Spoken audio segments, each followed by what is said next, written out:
a little bit about what we're going to be talking about. We're going to be talking about the concept of change and how change affects different areas in our lives. And what I'm dealing with today is I want you to understand there has been a basic and a radical change in the Catholic Church that has taken place in my lifetime. And I'd like you to notice the nature of the change and how the change works. When we consider the church, we understand the church is sort of a liaison between a God whose teaching simply don't change and a world that is in constant change.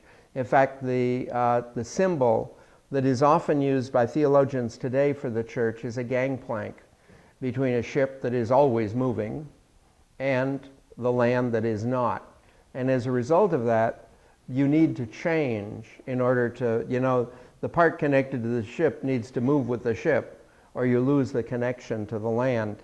And to understand that is something that is going on. Cardinal Newman wrote one time in his writings that to improve, you have to change, and to be perfect is to have changed often. The other side of that is to remember that just because I change, I haven't improved. If I improve, I will have to change. But if I change, I haven't necessarily improved. And so we have to keep those two things kind of in balance. I'd like to start a little bit with church history. When I teach church history, I divide it into 4 large periods and then work within the periods. And the first period of church history is the church in the world that Rome created. The church was born into the Roman world. It had a certain structure and all these kinds of things, and the church had to learn to function within that. And that went on probably, the church was given independence and freedom. I shouldn't say independence. The church was given freedom about the year 350. But it was about the year 600 before the church really got control of everything. And when you look at the year 600, we begin a period of history in which the church is in the world the church created. And at that time, in any city, the bishop was more important than the governor. The pope was more important than the emperor.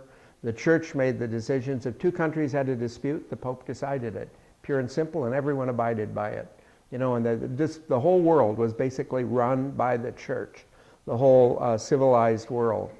And that ended probably after about another 600 years. In the 12, 13, 1400s, we began what I call the church in an age of revolt. And understand the revolt is very widespread. The revolt begins in Bohemia, which is a revolt against the church. And it began with people like John Huss, who basically is the foundation of the Baptists, and then went on into the Reformation leaders and all that, the revolt. But understand the age of revolt affected not just the church. If you were to look at the world at that time, you're watching the slow dissolution of governments where a king is in charge, like in England, they retained the king and moved all power away from the king very quickly in the process that went on through that. Many areas, kings were just assassinated, but you watch a whole world in revolt. And at the end of that revolt, we began probably around the 1800s, we began to think of the Catholic Church in an alien world. We're in a world very different from us. It's not the world we created. It's not the world we really wanted. It is a very different world, and that's the world in which we are. I'd like you to notice, first of all, that one of the things that's going on with theologians today is we're re-examining the very early church. Because the way I've set up the model, do you realize the church in the world that Rome created is much closer to what we have to be than any other age of the church, okay? That now we're in a very, very alien age. And as a church, we need to learn to function there. To look at some things that brought this about, I guess one of the things that I could say is that if we were to go back into the ancient world, probably the thing that was most important. And by ancient world, incidentally, I'm speaking of my childhood as well. An example that very dominated the ancient world is what we in theology call ipse dixitism. Ipse dixit means he himself said. And I'll give you an example of ipse dixitism. Ipse dixitism is when your mother tells you to do something and you argue against why you're supposed to do it until finally your mother says, because I said so. That's ipse dixitism, okay? When I was a youngster, and I don't know how many of you experienced this, when I was a youngster, that was really the answer to anything. If the Pope said it, that was it. If the President said it, that was it. In fact, I'll give you a residual in my own life. A residual in my own life is if I go to a doctor and a doctor suggests a surgery, I know very well that no one in their right mind has a serious surgery without going to another doctor. But you know, I always feel bad about it, because when I was a little boy, you never suggested that the doctor you were talking to didn't absolutely know everything, okay? And whatever he said, you simply did. You never questioned. That's ipse dixitism. Well, one of the difficulties in the church today is, first of all, know that our world does not accept ipse dixitism. But if you watch particularly bishops, and I can't speak for other countries because I don't really know, but you know, American bishops oftentimes speak with ipse dixitism. You watch that in California with the campaign against gay marriage. It was almost as the bishops, because we say it's wrong, you're supposed to vote against it. And that the bishops oftentimes speak with this ipse dixitism. Now, I think younger clergy coming up in the church, younger than me, will have never experienced ipse dixitism in themselves. So they probably won't be a part of their life. Now, I've experienced it, but I fight it, you know, as I go on. But that's one of the big problems today, that we have to, in the church, get over ipse dixitism. To say to a person, the Pope says, or the church teaches, doesn't mean anything to anyone. It simply doesn't. Okay? What has replaced ipse dixitism? What's replaced ipse dixitism really has to do with the idea of science. Today, if you want someone to do something, you need to give them the reasons. And they need to be real scientific reasons, not just I like it. You need to give real scientific reasons.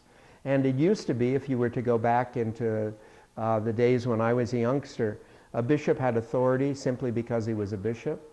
Today, the only people who have authority in speaking are charismatic speakers. Like an example in the Catholic Church today is that Archbishop from New York, Dolan. He's a charismatic speaker. People automatically listen to him because he is, in fact, a charismatic speaker. And people would listen to him whether or not he was a bishop. I mean, if he was in business, people would listen to him because he's a charismatic speaker. So you need to be scientific in your proof, or a charismatic speaker, and you need to be able to convince people. It doesn't do any good just to say this. You need to be able to convince people. And again, in the Catholic Church, it's something that the hierarchy in the Catholic Church isn't used to. Now, I don't know if you've ever encountered pastors like that, but we see very few of them anymore. But when I was a first associate, a pastor's word was it. You know, it was just ipse dixitism. The pastor said this, you know, people did it. But we need to understand, in today's world, that is dead. That's one of the major changes. And we need to kind of avoid it. If you speak in that way, you come across as an idiot. People simply regard you as an idiot if you speak with this kind of ipse dixitism. Another thing is, in the ancient world, dogma was the thing. And dogma was held very strongly throughout the world. If you and I were to look at, let's say when I was a youngster, if you were to go to the Lutheran church that was across the street, the Methodist church that was 2 blocks away, the Anglican church that was a half a mile away, we all held the same dogma. We all believed, you know, there was one God. We believed there were 3 persons in God. We believed everyone needed to be baptized. The big difference between us in those days was our political structure and our ceremonies. But dogma was the same.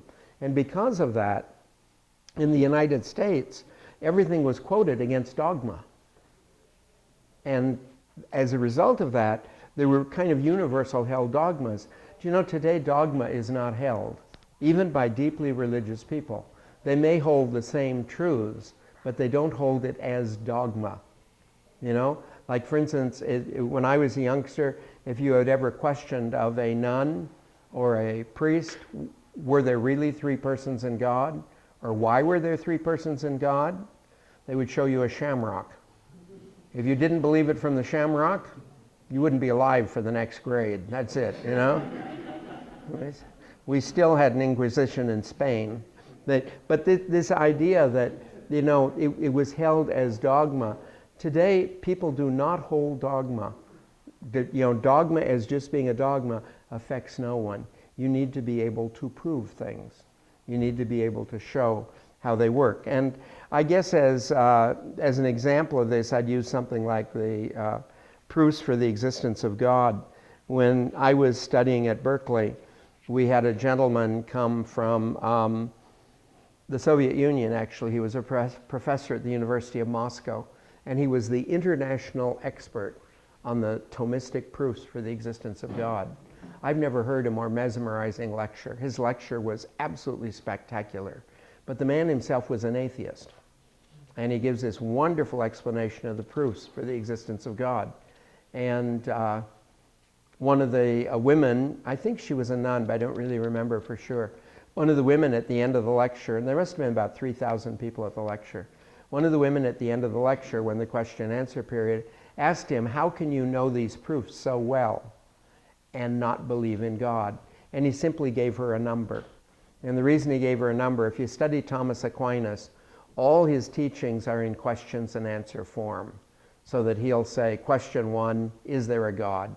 Question 2, you know, is God good? Question 3, is God eternal? And he goes through all things like that. Well, he just gave a number, and we knew it was one of the questions. So we went back and looked up in Thomas Aquinas. And it was Thomas Aquinas' question, is faith different from reason? And he was explaining the fact that you can hold things in faith, you don't hold in reason, and you can hold things in reason that you don't actually believe. And Thomas was going through this distinction. And the fact is, he was saying that he understood the proofs, was able to explain the proofs, but to him they didn't prove anything. And I began to look at that as a youngster. It was interesting to me, because the proofs for the existence of God to me were fantastic. And they were even fantastic as he presented them, you know. They were absolutely convincing. And then I began to notice I have never met anyone who believed in God who didn't love those proofs. And I've never met any atheist who was converted by those proofs. And I came to realize that if someone's saying kind of the proofs for what you already hold, well, we sound like good proofs. And if they're, you know, saying proofs for things you don't necessarily hold, well, they may or may not convince you, but you don't automatically go to them. I think, you know, that's one of the problems in politics today. One of the problems in politics is that people are just listening to people who agree with them, because it just enforces what they have, and so our country is sort of splitting further and further apart. But the idea is that with this, as I began to look at it, I began to think a lot about why I believe in God. It's an interesting thing to think, because I'm sure no one ever proved the existence of God to you. No one ever really proved it. You go out and you look at the stars, and if you believe in God, you look up at the stars, you wonder how anyone doesn't believe in God. You know, you pray for certain things, and certain things happen in your life, and you can't imagine anyone not believing in God. But you realize all of that is because you already believe in God. And once you already believe in God, these events and everything are integrated under the, what do you want to call it, the prism of your belief in God. Whereas someone who doesn't, I always think the difference between coincidence and a miracle is faith. If you have faith, it's a miracle. If you don't, it's coincidence, you know. But we see these kind of things go on. Well, as I began to look at it, and I'd encourage you to do this, I began to think, why do I actually believe in God? Well, where I got the belief in God initially, obviously, was from parents who taught me and everything. But what is the thing that's valuable to me about belief in God? And I would have to admit that what is most impressive to me about belief in God is looking at history, to see the people in history. The people who believe, people of faith, and I don't necessarily mean Christians, I mean Hindus, Baptists, like people like Gandhi and the Buddha and stuff like this. These are exceptional people in history. And the thing is, all these people are people of faith. And when I look at people without faith in history, the types of individuals it produces, I don't want to be that. At the end of my life, I want to be like the people of faith I see in history. And that's why it's so important to me. It's not because of proofs for the existence of God. I just have noticed people who actually believe in God turn out to be better people, in my experience. And so that's part of the thing. But you might really look in your life as to why you believe in God. Because obviously no one proved it to you, no one, but what is it that holds you in your belief to God? One of the things that caused this move from dogma to science as it moved was in the church was the business of paleontology. When paleontology got going and there was this movement of evolution as coming from basically microbes clear on through to human beings. And I like to remind you, probably one of the greatest paleontologists who lived was Teilhard de Chardin, who died in the 1950s, is the man who discovered the Peking man. But one of the lectures he was giving one time, one of the students was talking about how evolution came toward, and all this thing of creating man. And Teilhard de Chardin responded to him. He says, if the only place evolution was going was you and I, God wouldn't have bothered. We're a step in evolution. We are not its conclusion. To understand evolution goes on, continues. But this idea, this began to challenge the church belief that heaven and earth were created in 7 days. The 7-day story that you find in chapter 1 of Genesis. And so the church, one of the basic beliefs the Catholic Church has held from the first day is that there is one God, and that one God is truth. So from that truth comes science that has to be true, and from that truth comes theology that has to be true. So if you and I see a conflict between theology and science, we either have misunderstood the science or we've misunderstood the theology. But theology and science cannot conflict because they're both truth and they both come from God. And so as we begin to look at that, the thing that really occurred to us is that scripture scholars began to look more deeply into the scriptures. One of the things that's interesting about Roman Catholic history, in Roman Catholic history, we don't ever examine anything till it's challenged. I'll give you an example. Do you know it's not really a dogma of the Catholic Church there's a God? It's a dogma there are three gods, three persons in one God.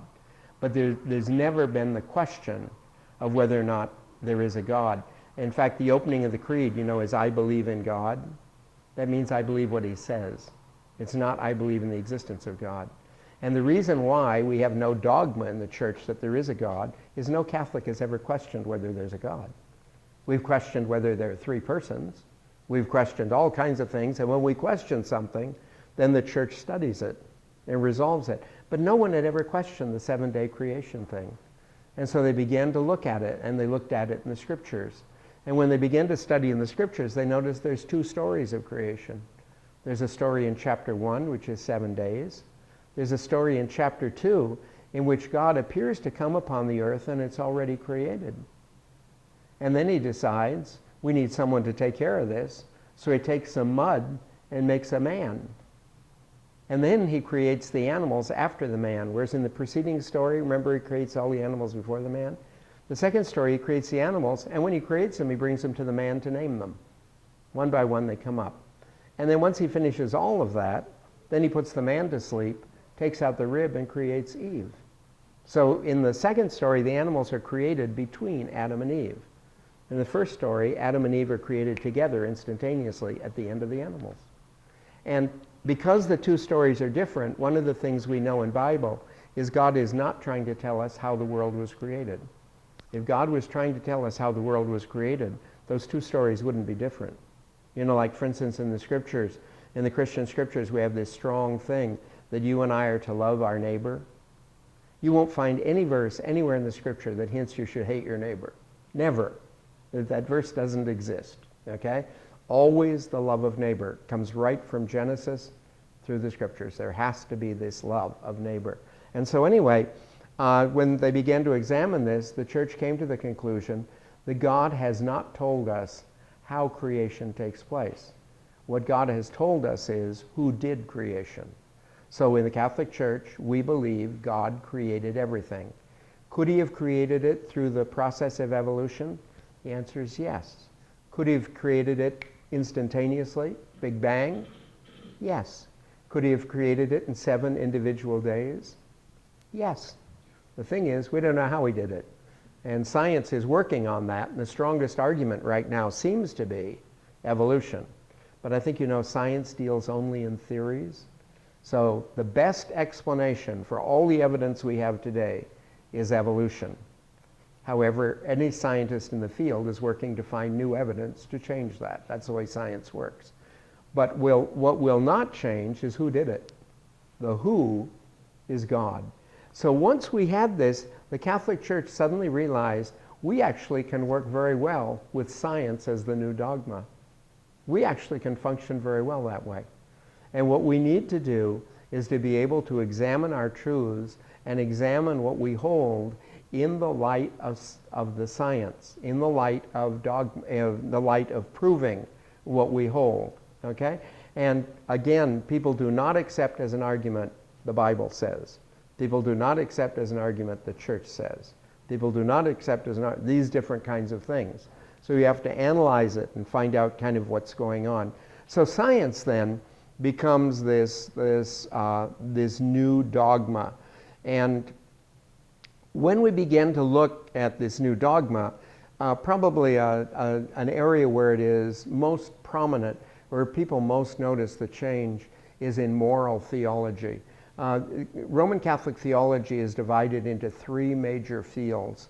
One field is dogmatic theology, and that's what we believe about God and the saints, the Virgin Mary and stuff.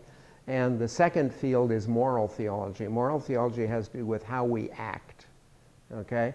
And the third area of theology is biblical theology. But we see these 3 kind of areas of theology. One of the things to know about moral theology, I'd like to tell people this way: there are no dogmas in moral theology. There have never been. People deal with things like, deal with things like birth control or something as though they're dogmas. We have no dogmas in the area of moral theology. They don't deal in dogma, okay? So anyway, in the field of moral theology, we've noticed some really serious changes in the way church deals with moral issues. And I'd like you to know, first of all, before we start this, the church's distinction between right and wrong, what is right and what is wrong, has not changed at all. The church's way of administering right and wrong has very much changed. One big change is, when I was a youngster, they always equated sin with wrong. If it was wrong, it was a sin.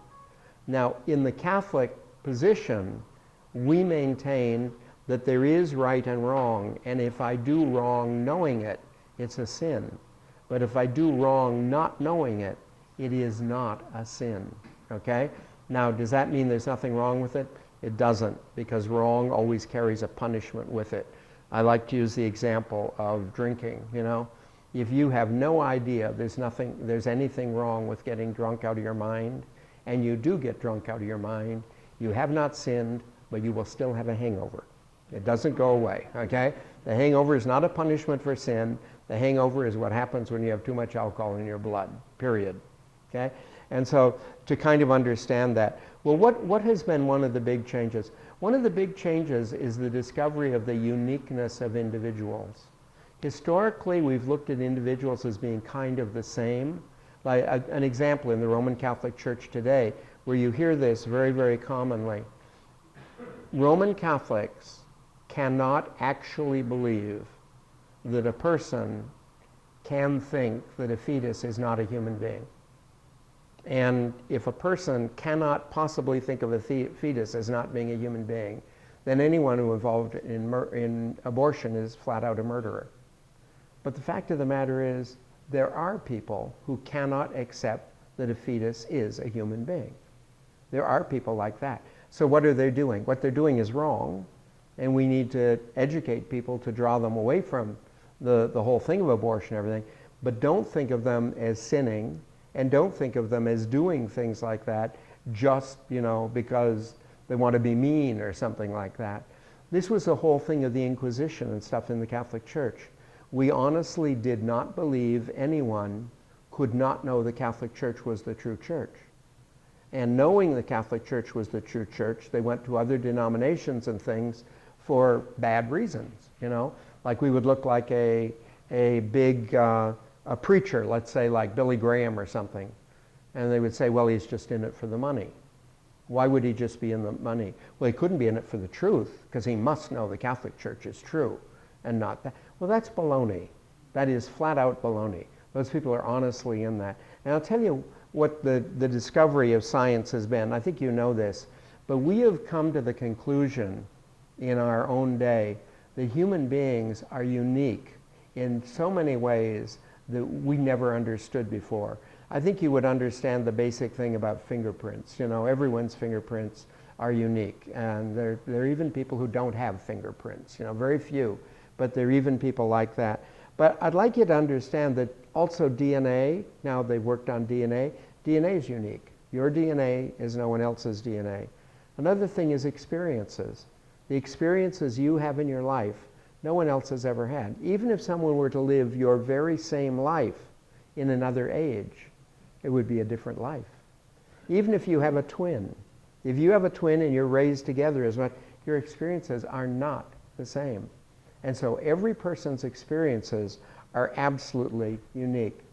Another example is language. I've probably mentioned this to you before, but every person's use of language is totally unique.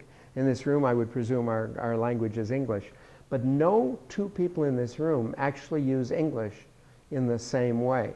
I've told you of that computer program they have now, where I could pass out to you, give each person a page 8.5 by 11, and on the page you write a page of text. Each one of us writes a page of text, makes it up. We shove that into the computer, it reads it all, and once we get finished with that, then you and I go together and compose a story. And once we compose a story, do you know that computer will pick out who wrote each line? And it's because your use of the language is not the same as anyone else. In fact, that computer is so good, if you write a line and I correct it, it will name you as the primary one and me as the corrector. They can read it that way. Computers are revealing the uniqueness of people in many ways. Another one is eyes. The pattern in your eye? No other person who has ever lived, or ever will live, has the same pattern in their eye that you do. They're beginning to go to eyes as the new fingerprints, that they'll begin to use eyes. And this total uniqueness of what makes an individual and how everything about them is very, very unique. So I may not presume that you view the world in the way I do. In fact, I'm an idiot if I think you view the world exactly as I do. Okay? There's some things, like for instance, an American would tend to view the world more like I do than, let's say, an Iranian. Okay? But still, no American views it exactly as I do. This is always very, very unique. As a result of that, one of the things we have to do in dealing with issues and moral issues is there is no presumption of agreement. When it used to be, we would, well, at least we can agree a fetus is a human being. Well, we can't. At least we can agree a fetus is potentially a human being. They won't even give you that. The thing is, we have no presumption of agreement. Okay? Now, in the Catholic Church, one of the things we believe is that God says things are wrong because there's something internally wrong with what he forbids. Like, for instance, when I was a youngster in school, the fact that you weren't supposed to do something was simply God had decided you shouldn't do it. You weren't supposed to steal because God didn't like it if you stole things. You weren't supposed to hurt people because God didn't like it if you hurt people. In fact, we used to get this thing in grade school that when you sinned, you somehow hurt God because, God didn't like you, didn't listen to him. But the fact of the matter is, when you begin to study moral theology, things that are wrong because there's something in them. An example in violence. Violence in a society is bad because what it does to a society over a period of time. I don't know if many of you get these cable networks, but one of the interesting mini-series they've been having on cable networks for the past 3 years are a number of series that deal with Rome and the Roman world. And it is absolutely horrifying, the amount of violence and everything in the Roman world, and slavery and this sort of thing. But the fact of the matter is, they were a society that allowed violence, and you can see what violence ultimately did to the society. Another one is pornography, and I don't mean children's pornography. But when you look at adult pornography, the argument is that the people who are posing for the pictures are being paid a salary and have chosen that as a profession. The people who take the pictures are doing that because they've chosen that as a profession. And the people who publish it, that's what they do for a business. So there's no one in there who's a victim. And then they sell it to people, and no one has to have it. You go in and you buy it if you want it, and you have the pornography. And we see this. So it's very difficult, when you set up pornography that way, to find a victim. There really isn't a victim in that. But the fact of the matter is, when you have pornography in a society, the effect of pornography is to lessen the value of human beings in everyone's eyes. And the value or the importance of another human being is lessened through the whole society, almost to the exact degree you find pornography. And in societies where pornography is very high, and notice in the United States it's rising, but in societies where it's very high, you find a lot of this in Scandinavia and stuff. And where pornography is very high, human life doesn't have a lot of value. And the way they treat one another and stuff like this, it's become a very strange thing. The other thing about the presumption of agreement thing has to do with religions. That now, in a scientific age, like if I were to go back to Father Sarah, what do you do with missionary work? With missionary work, you come in and you build a church, and you offer all kinds of things. They offer jobs. The big thing they brought to the Native Americans actually was medicine. But they brought these things, and Native Americans would get involved. They bring them into the religion and this sort of thing. Do you know there was never one effort on the part of the early missionaries, there is in the Jesuits, but in none of the missionaries, like in California, any effort to learn Native American theology. There was no effort to learn it at all, because it just didn't matter.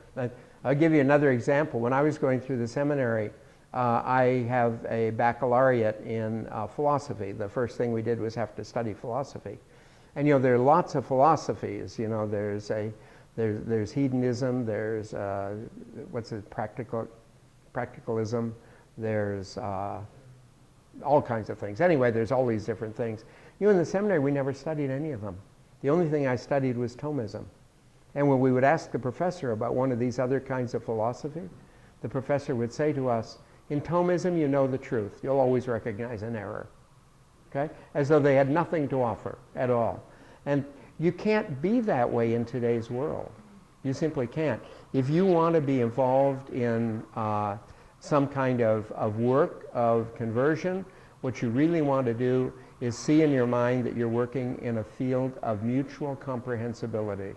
You want to learn the other religion, and you want them to learn of the religion from you. But go about it to learn rather than to teach. And if you look at someone like Mother Teresa, Mother Teresa never went about teaching religion. Mother Teresa went about living as a Christian. And living as a Christian, there were phenomenal conversions in her area. And she had a great impact on it. But she was part of that new thing, with the idea of the what do you want to call it, the respect and honor to the different things we're going into. One of the big things we're under right now is the Muslims. And the Muslims are growing in power immensely. I think it's funny that I hear the same thing said about the Muslims today that as a youngster I heard said about Catholics. When I was a young boy, what they told me was the reason the church forbid birth control was so Catholics would have huge families and take over the world. And so, and again, when I was a youngster, Catholic families tended to be 5, 6 children. If you didn't occupy an entire pew, you weren't Catholic. It was just this sort of a thing.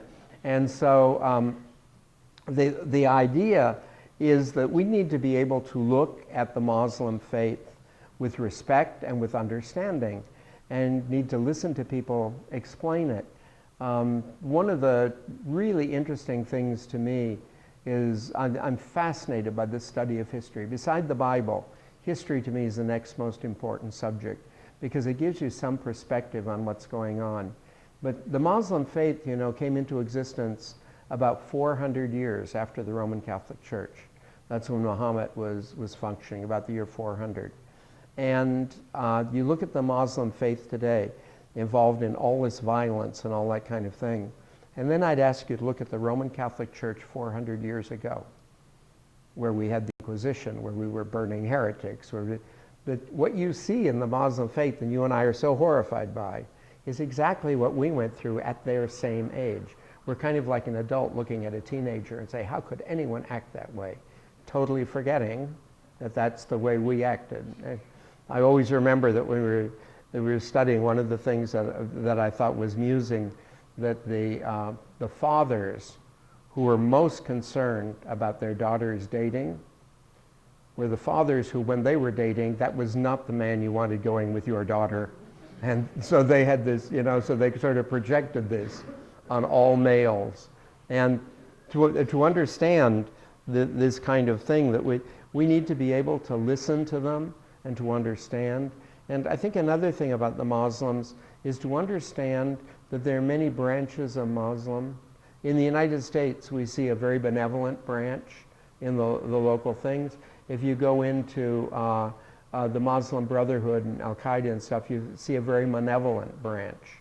But again, the country that produced the Inquisition also produced John of the Cross and Teresa of Avila. I mean, so that you see these sort of side by side. But a good study of the Muslim faith and as to what the pride of the Muslim faith and what they've done historically and stuff like that, they actually were the great people in history who were more accepting of the different religions. And under the Muslim communities, there were many powerful multi-religious communities that built up in Spain and in parts of Africa. They were very, and then the Crusades, turned us against one another in the whole thing. But if a person wants to deal with the Muslims, the thing to do is come to some kind of understanding of the Muslim faith and come to the understanding through a Muslim. Have Muslims speak to you about the faith. When I was involved in the ecumenical movement in San Luis Obispo, we had a rule in the ministerial association: you could never have a speaker come to your church speaking about a religion that he or she was not a member of. When I arrived in San Luis Obispo, they used to have people that would come to, let's say, the Baptist church, who would talk about the Mormon faith, but it is a person who left the Mormon faith to become a Baptist. So, and then they would talk about the Mormon faith. There's someone who left the Catholic faith in order to become an Anglican, would talk about the Catholic church. That you never want that. You always want a believer in the faith to speak about a particular faith. But anyway, these are the particular changes that we've seen. The idea of the uniqueness of an individual, the idea of the difference between being wrong and a sin. And I was mentioning to someone at table today that when I was a little boy, there was no distinction. My mother in our family never told me that what I was doing was wrong or bad. Anything I did was a sin. Okay, so you can't do that. That's a sin. That's a sin. And I was telling them about this story of my sister. My sister was in first grade, and she was doing something, and my mother told her it was a sin. And my sister says, it cannot be a sin because I have not reached the age of reason. Remember, we taught the age of reason was second grade, okay? So she thought thought she got a go to hell free pass in first grade. So. But anyway, this idea, the church understands that everything that God forbids, he forbids because there's something wrong in the thing itself. And if we want to teach people that something is wrong, don't tell them God said or the Bible said it. Show them what's wrong with the thing itself, because that is why God forbid it. And we can begin to see as we look at things that way. But you know, looking at things that way is new to the church, because again, if you go back just when I was a youngster, we accepted ipse dixitism. So if the bishop said this is wrong, the assumption was it's wrong. That was just it. But that does not hold in today's world. That's one of the big conflicts going on with parents and grandparents trying to pass on the faith today. We've been taught ipse dixitism, and we think you can tell people, well, because the church says. That just doesn't cut it anymore. So anyway, we're in a totally different world. And while what we believe is right and wrong has not changed, we are re-examining things. There are certain things the church doesn't talk much about today because we haven't discovered why it is actually wrong. We know it's wrong, but we can't find internally why it's wrong. So we don't talk a lot about it today. And what we will do is gradually grow more and more in this area so that we're able to present the church in this way. And again, the reason for it is we are in an alien world. This is no longer our world. And if we want to play in this world, we have to play by their rules. We don't have the rules anymore. We play by their rules. Okay?